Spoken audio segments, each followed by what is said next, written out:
রাজধানীর পূর্বাচলে অবৈধভাবে ৬০ কাঠা প্লট বরাদ্দের অভিযোগে শেখ হাসিনা, শেখ রেহানা সহ পরিবারের ৬ জনের বিরুদ্ধে অনুসন্ধান শুরু করেছে দুর্নীতি দমন কমিশন দুদক। পাশাপাশি বিদ্যুৎ, জ্বালানি ও খনিজ সম্পদ মন্ত্রণালয়ের সাবেক প্রতিমন্ত্রী নসরুল হামিদ ও তার পরিবারের বিরুদ্ধে মামলা করেছে সংস্থাটি। এছাড়া শাহজালাল আন্তর্জাতিক বিমানবন্দরের 3rd ফেজ অনুসন্ধানও করবে দুদক।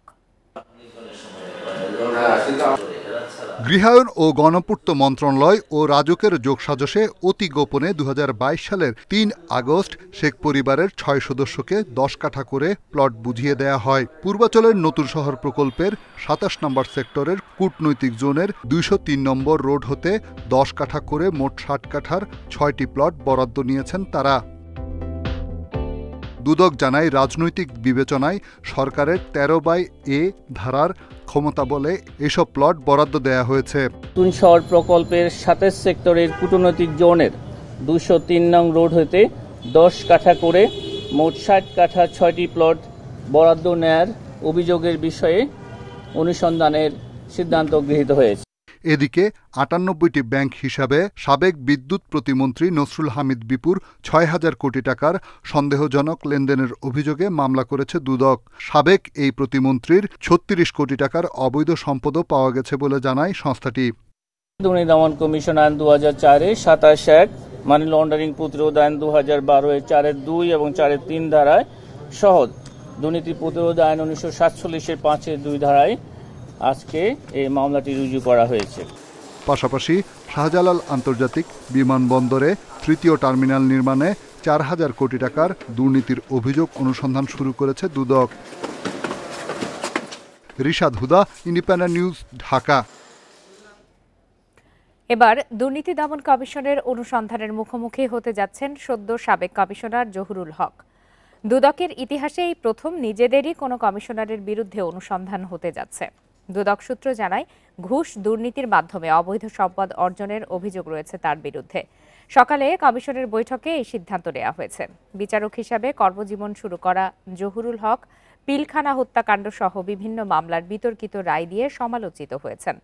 বিচার বিভাগ থেকে 2014 সালের 4 ডিসেম্বর দায়রা জজ হিসাবে অবসর গ্রহণ করেন। এরপর আওয়ামী লীগ সরকার তাকে প্রথমে বাংলাদেশ টেলিকমিউনিকেশন রেগুলেটরি কমিশন বিটিআরসির কমিশনার ও পরে চেয়ারম্যান নিযুক্ত করে।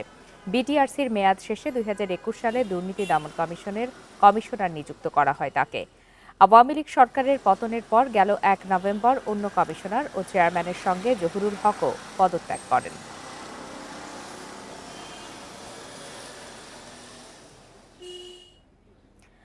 ছয় ঘন্টার বেশি সময় ধরে পুড়ল সচিবালয়ের 7 নম্বর ভবন। ফায়ার সার্ভিসের 19টি ইউনিটের চেষ্টায় নিয়ন্ত্রণে এসেছে আগুন। ভবনের 6 তলা থেকে আগুনের সূত্রপাত বলে জানিয়েছেন স্বরাষ্ট্র উপদেষ্টা। তবে ঘটনার কারণ এখনো জানা যায়নি। এদিকে আগুন নিয়ন্ত্রণে কাজ করার সময় ট্রাক চাপায় নিহত হয়েছেন এক ফায়ার সার্ভিস কর্মী।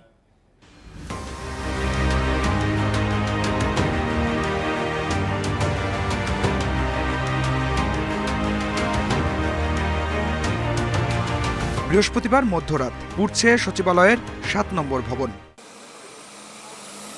রাত 1:52 আগুন লাগার খবর আসে ফায়ার সার্ভিসের কন্ট্রোল রুমে। সূত্রপাত 6 তলার একটি কক্ষে। 2 মিনিটের মধ্যে ঘটনাস্থলে পৌঁছে ফায়ার সার্ভিসের প্রথম ইউনিট। কিছুক্ষণের মধ্যে যোগ দেয় আরও 7টি।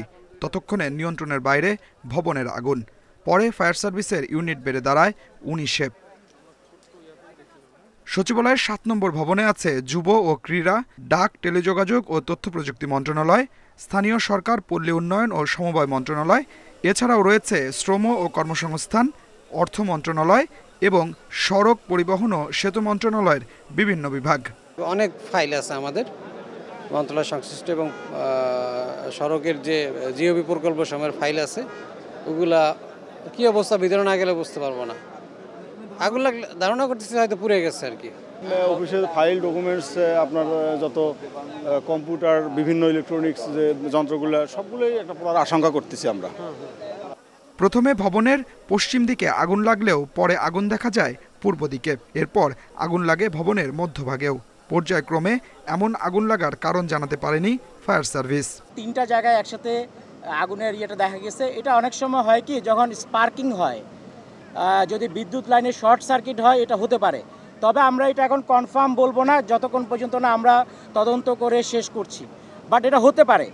211 জন ফায়ার সার্ভিস কর্মীর চেষ্টায় সকাল 8টা 5 মিনিটে নিয়ন্ত্রণে আসে আগুন। তাদের সঙ্গে যোগ দেন সেনা, বিজিবি ও পুলিশ সদস্যরা। আগুনের ঘটনাটি নাশকতা নাকি দুর্ঘটনা তা খতিয়ে দেখার কথা জানিয়েছেন স্বরাষ্ট্র উপদেষ্টা। আগুনটা 6 তলায় লাগছে, 11টা 7, 8 উপরের দিকে গেছে, কিন্তু নিচে আর আসতে পারে না। প্রাথমিকভাবে আপনারা নাশকতা মনে করছেন কিনা? প্রাথমিকভাবে আমরা বলতে পারবো না, একটা ইনভেস্টিগেশনের পরে আমরা বলতে পারবো। শুনেন, অ্যাক্সিডেন্ট তো সব জায়গায় হইতে পারে, এটা তো এই জন্য তো অ্যাক্সিডেন্ট বলা হয়। সচিবালয়ও হইতে পারে, দেখো তো সচিবালয়ের ভিতরে তো গাড়ি রাখা হয়, ফায়ার ব্রিগেডের গাড়ি। এদিকে পানির লাইনের সংযোগ দিতে সড়ক পার হওয়ার সময় ট্রাক চাপায় প্রাণ গেছে ফায়ার সার্ভিস কর্মী সোহানুজ্জামান নয়নের। দুর্ঘটনায় আহত হয়েছেন আরও একজন। Adilur Rahman, independent News, Dhaka. নিছক শর্ট সার্কিট নাকি নাশকতা? সচিবালয়ের আগুন কিভাবে লাগলো, এখন সে প্রশ্নের উত্তর জানার অপেক্ষা। 7 নম্বর ভবনের পূর্ব পাশে নিয়ন্ত্রণের চেষ্টার সময়ে আগুন লাগে পশ্চিম ও মধ্যভাগে। এতে বিশেষজ্ঞরা বলছেন আগুন ছড়িয়ে পড়ার স্বাভাবিক প্রক্রিয়া এটি নয়, তাই এটি নাশকতা কিনা সে সন্দেহও জানিয়েছেন তারা। সচিবালয় 7 নম্বর ভবনে আগুন লাগে রাত 1টা 52 মিনিটে। সে খবর সামনে আসে রাত 2টা 8-এ। ঘটনাস্থলে এসে 6 তলার পূব দিকে আগুন নিয়ন্ত্রণে কাজ শুরু করে ফায়ার সার্ভিস। এর কিছুক্ষণ পরই আগুনের দেখা মেলে পশ্চিমের 8 ও 9 তলাতে। সে আগুনে প্রায় পুড়ে গেছে ডাক, টেলিযোগাযোগ ও তথ্য প্রযুক্তি মন্ত্রণালয় ছাড়াও 7 থেকে 9 তলার প্রায় সব কয়টি মন্ত্রণালয় বিভাগের কক্ষ। এই ঘটনাকে নাশকতা মনে করছেন নিরাপত্তার দায়িত্বে থাকা ব্যক্তিরা। না, শর্ট সার্কিট এটা করে না, এটা কোনো পরিকল্পনা আছে। যেখানে যেখানে গেছে সব জায়গায় পুড়ে গেছে। আমরা সব তো এখনো আইডেন্টিফাই করতে পারি নাই, আমরা করব। প্রাথমিকভাবে শর্ট সার্কিট থেকে এর সূত্রপাত বলে জানাচ্ছে ফায়ার সার্ভিস। তবে বিশেষজ্ঞরা বলছেন আগুন ছড়িয়ে পড়ার ধরন শর্ট সার্কিটের নয়, পেছনে থাকতে পারে অন্য কোনো ঘটনা। একটা ইম্পর্টেন্ট জায়গায় যে 3টা জায়গায় একত্রে আগুন, এটা কিন্তু it indicates something, it gives you the clues something. 3 জায়গায় একত্রে আগুন লেগেছে, that indicates the arson fire or the incendiary fire or the intentional fire. তবে প্রায় 6 ঘন্টা ধরে জ্বলা এই আগুন কিভাবে, কি কারণে লাগলো তা জানতে এখন ঘটনা তদন্ত শেষের অপেক্ষা। বন ইবনে কামাল, ইন্ডিপেন্ডেন্ট নিউজ, ঢাকা। আগুন নেভানোর কাজ চলার সময় পুলিশ কেন রাস্তা বন্ধ করেনি? ফায়ার ফাইটার নয়নের মৃত্যুর পর উঠেছে এমন প্রশ্ন। নিজের ব্যর্থতার দায় স্বীকার করে নিয়ে স্বরাষ্ট্র উপদেষ্টা অবসরপ্রাপ্ত লেফটেন্যান্ট জেনারেল মোহাম্মদ জাহাঙ্গীর আলম চৌধুরী বলেন, এই ঘটনার বিচার অবশ্যই হবে। বৃহস্পতিবার সচিবালয়ে আগুন নেভাতে গিয়ে রাস্তায় ট্রাক চাপায় নিহত হন ফায়ার ফাইটার সোয়ানুর জামান নয়ন। সচিবালয়ের 7 নম্বর ভবনে লাগা আগুন নেভানোর কাজ করতে গিয়ে ট্রাক চাপায় প্রাণ হারান নয়ন। পানির পাম্প থেকে লাইনের সংযোগ দিতে সড়ক পার হওয়ার সময় ট্রাকের ধাক্কায় নয়ন আহত হন। ঢাকা মেডিকেল কলেজ হাসপাতালে নেয়ার পর তাকে চিকিৎসকেরা মৃত ঘোষণা করেন। বৃহস্পতিবার বাদজোহর ফায়ার সার্ভিসের সদর দপ্তর প্রাঙ্গণে নয়নের জানাজা অনুষ্ঠিত হয়। এই সময় পুরো প্রাঙ্গণে ছিল শোকের ছায়া। জাতীয় পতাকায় মোড়ানো ফায়ার ফাইটার নয়নের মরদেহ যখন সেখানে রাখা হয়, তখন এক হৃদয় বিদারক দৃশ্যের অবতারণা হয়। এ সময় কেন রাস্তা বন্ধ করা হয়নি তা নিয়ে ক্ষোভ প্রকাশ করেন পরিবারের সদস্যরা। আমাদের আফসোসের জায়গাটা এখানেই থেকে গেল যে বাংলাদেশে প্রশাসনিকভাবে সে কাজ করা অবস্থায় সে একটা যুদ্ধে গেল, কিন্তু সেই যুদ্ধে শুরু করার আগে সে যুদ্ধে যাওয়ার পথেই সে চলে গেল। এখানে আমাদের কষ্টটা, এখানে কেন রাস্তায় পুরোপুরি সেফটি করা হলো না, কেন রাস্তা ব্লক করে তাকে সেফটি দেওয়া হলো না। রাস্তা বন্ধ না করার দায় স্বরাষ্ট্র উপদেষ্টা এড়াতে পারে কিনা এমন প্রশ্নে নয়নের মৃত্যুর ব্যর্থতার দায় স্বীকার করে নেন স্বরাষ্ট্র উপদেষ্টা। মানে আমি বলবো যে এটা ব্যর্থতাই, যেহেতু ট্রাক ওখানে চলাচল করাটা উচিত ছিল না, বাট আমরা ট্রাক চালককে ধরে ফেলছি এবং তারা আমরা আইনের আওতায় অবশ্যই নিয়ে আসবো। এই বিচার তো অবশ্যই হবে। আমার একটা কর্মী মারা গেল, এটা আমার একটা ব্যর্থতা না। নয়ন ফায়ার সার্ভিসের তেজগাঁও স্টেশনে কর্মরত ছিলেন। তিনি 2 বছর ধরে ফায়ার সার্ভিসে ছিলেন কর্মরত। তার বাড়ি রংপুরের মিঠাপুকুরে। Mahmudul Hasan, Independent News, Dhaka. সচিবালয়ের আগুন পরিকল্পিত বলে দাবি করেছেন বিএনপি নেতারা। উপদেষ্টা পরিষদ থেকে কয়েকটি মন্ত্রণালয়ে গুরুত্বপূর্ণ নথি চাওয়ার পরদিনই এই আগুন জনমনে নানা প্রশ্নের জন্ম দিয়েছে বলেও দাবি তাদের। সুষ্ঠু তদন্তের মাধ্যমে অবিলম্বে জড়িতদের গ্রেপ্তারের দাবিও জানিয়েছেন নেতারা। রক্তাক্ত মতিহার ও রিজভী আহমেদ শীর্ষক এ আলোচনা সভার আয়োজন করে রাজশাহী বিশ্ববিদ্যালয়ের nationalist ex student association. Dhaka reporters ইউনিটিতে আলোচনা সভায় যোগ দেন বিশ্ববিদ্যালয়ের সাবেক ছাত্রদল নেতারা। অনুষ্ঠানে রিজভী আহমেদ বলেন, স্বৈরাচারের পতন হলেও তাদের দোসররা এখনো প্রশাসনে রয়ে গেছে। তারা দেশ নিয়ে করছে নানা ষড়যন্ত্র।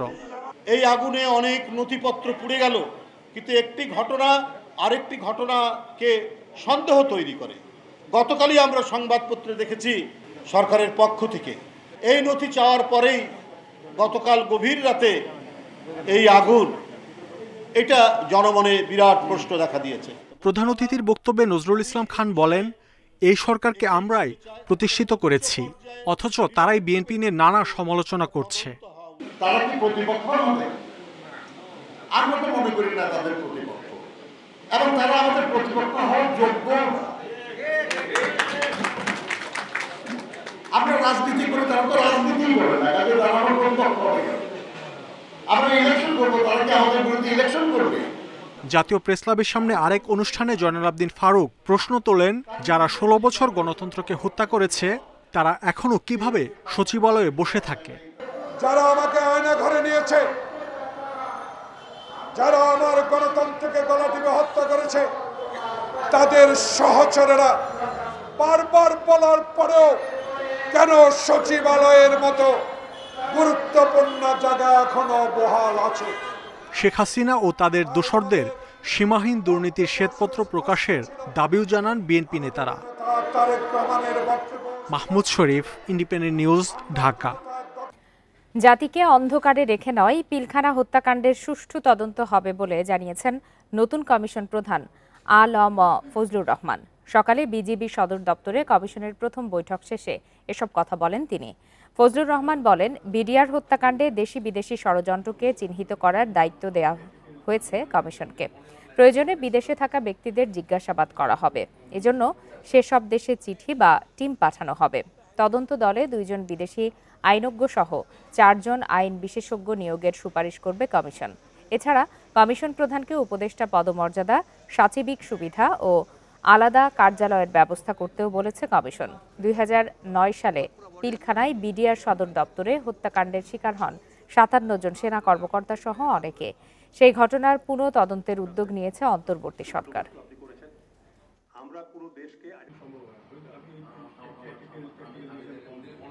যারা নিগৃহীত হয়েছেন, নিহত হয়েছেন, বঞ্চিত হয়েছেন, সব কিছুকে আমরা নজরে নিব এবং অতীব সহমর্মিতার সাথে এবং আন্তরিকতার সাথে আমরা তাদের ক্ষতকে নিরাময় করবার চেষ্টা করব। যখন আমাদের কাজ শেষ হয়ে যাবে তখন যেন এই প্রশ্ন না ওঠে যে আমরা আমাদের কাজ সম্পন্ন করতে পারিনি। সংস্কারের পাশাপাশি বর্তমান সরকারকে নির্বাচনের রোডম্যাপ দেওয়ার দাবি জানিয়েছেন জামায়াতে ইসলামীর আমির ডাক্তার শফিকুর রহমান। দুপুরে খুলনার কয়রার কপোতাক্ষ কলেজ মাঠে কর্মী সম্মেলনে তিনি এই দাবি জানান। বলেন, আগামী সংসদ নির্বাচন হতে হবে আনুপাতিক হারে, যাতে কোনো নির্দিষ্ট দলের হাতে দেশ ও ভোট চলে না যায়। আওয়ামী লীগের আমলের 3টি নির্বাচনের প্রসঙ্গ তুলে জামায়াতের আমির বলেন, এমন ভোটারবিহীন ও ডামি নির্বাচন দেখতে চায় না সাধারণ মানুষ। অভিযোগ করেন, শেখ হাসিনা দেশ ছেড়ে ভারতে বসে ষড়যন্ত্র করছে। এজন্য সবাইকে সজাগ থাকার আহ্বান জানান জামায়াতের আমির। বাস্তব ভিত্তিক এবং মৌলিক সংস্কার চাই। সংস্কারের সাথে সাথে বর্তমান সরকার যেন নির্বাচনের রোডম্যাপ দেয়। তার আগে রোডম্যাপ দেওয়ার আগে সমস্ত ভোটারের উপযুক্ত বয়স যাদের হয়েছে, পরিণত বয়স হয়েছে, তাদের সকলের ভোটের তালিকা নিশ্চিত দেখতে চায়। দেশে বর্তমানে 2093টি পোশাক কারখানা চালু রয়েছে, বন্ধ আছে কেবল একটি। দুপুরে ঢাকা সেনানিবাসে সংবাদ সম্মেলনে এসব তথ্য জানায় সেনাবাহিনী।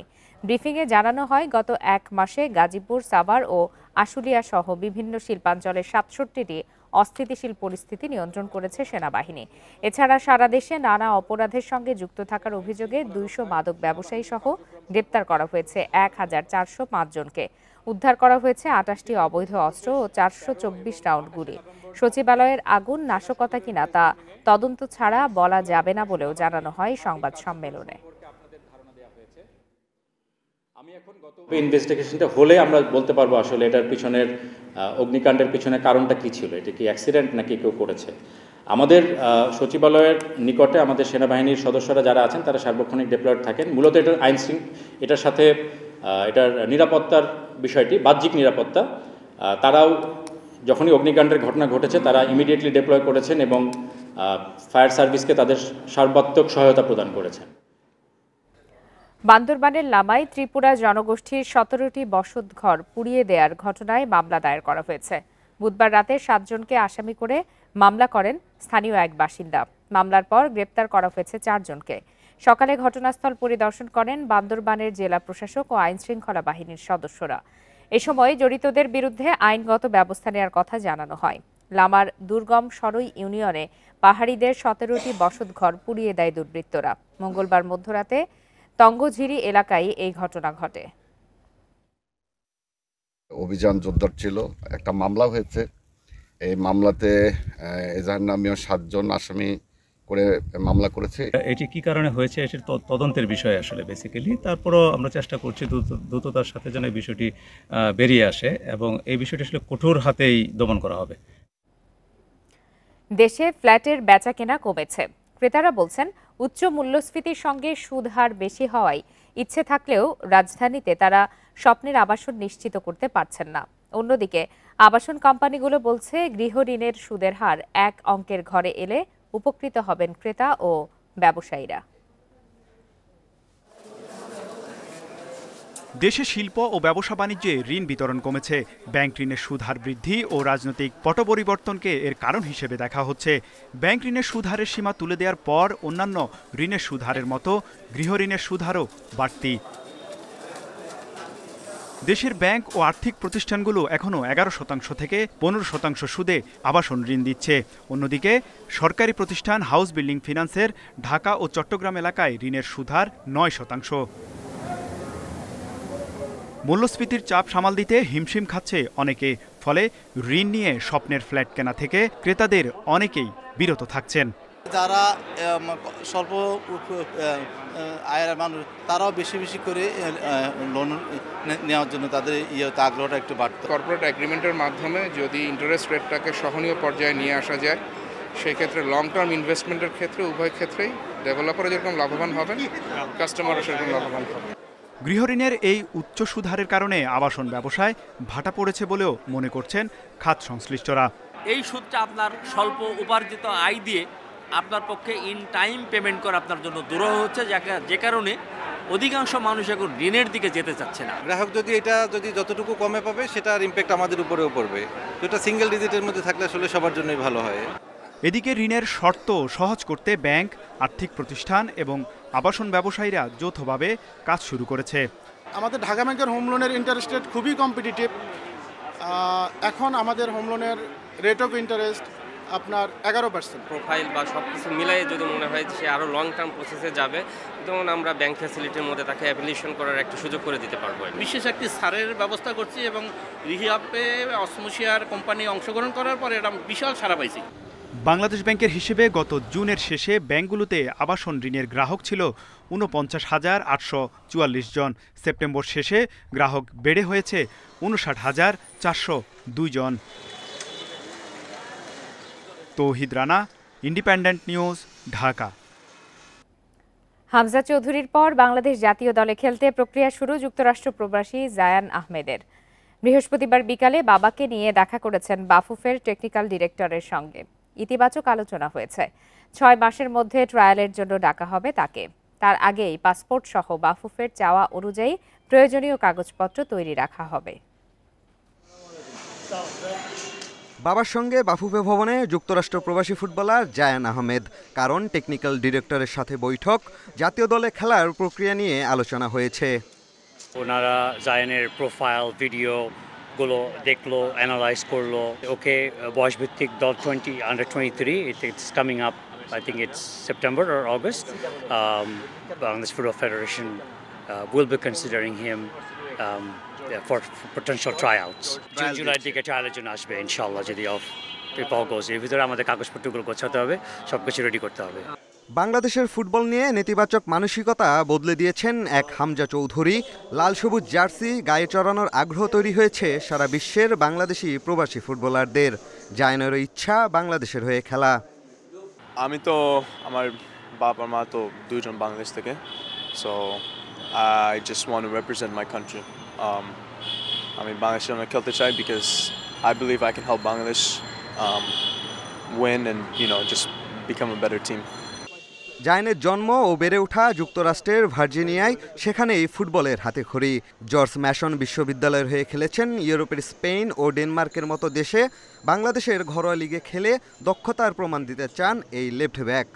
আমি এখনো কলেজ আছি, সো আমার আরও 1 বছর আছে, সো ওইটা আগে শেষ করে দেখি কি আছে ফিউচারে। If Bangladesh premier league is the correct move তাহলে এসে পড়বো, বাট মেইন যে আমি ন্যাশনাল টিমের জন্য খেলতে চাই। জায়ানের বাবা শরীফ আহমেদ 80-90-এর দশকে বাংলাদেশের প্রথম বিভাগ ফুটবলে খেলেছেন, ছিলেন অনূর্ধ্ব 16 দলের ক্যাম্পেও। বাবা জাতীয় দলে খেলতে না পারলেও ছেলের স্বপ্ন পূরণে সহযোগী হতে চান। পিয়াস শেহা, ইন্ডিপেন্ডেন্ট নিউজ, ঢাকা। শেষ করছি আজকের সংবাদ সন্ধ্যা। ধন্যবাদ সবাইকে।